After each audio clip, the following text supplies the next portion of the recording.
My name is Staci Gillen. I'm at Dunedin High School, and I teach intensive math, which is the FCAT preparation class. My students use individualized instruction in the class, and so what I do is I actually do a lot of my lecturing or showing problems on the pencast, and this way they can watch it, they can pause it, they can rewind it, they can stop it and ask questions if they have to, but they're getting it directly to them. I also am starting student portfolios where my students will write little sentences or blurbs or paragraphs about what they're learning, repeating it, reteaching it. We're continuing to see how we can use the pen in our classroom, so we're just growing and growing with it.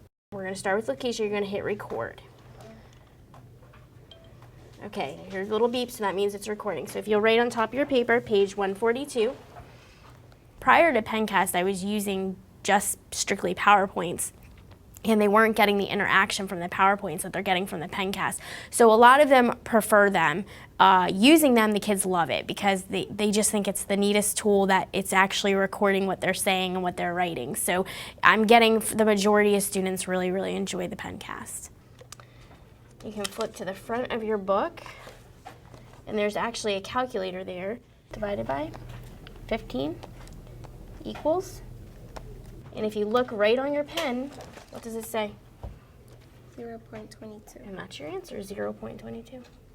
As an educator, using the Pencast has really helped the interaction between me and my students. It's actually improved it because the students aren't always apt to speaking up when they don't understand something, or they're not able to explain what they don't understand. So when they're writing it, they're putting it in their words, and I'm able to see, oh, this is where he doesn't understand this, and then I'm able to fix that. So it's really increased, I think, the communication between both of us.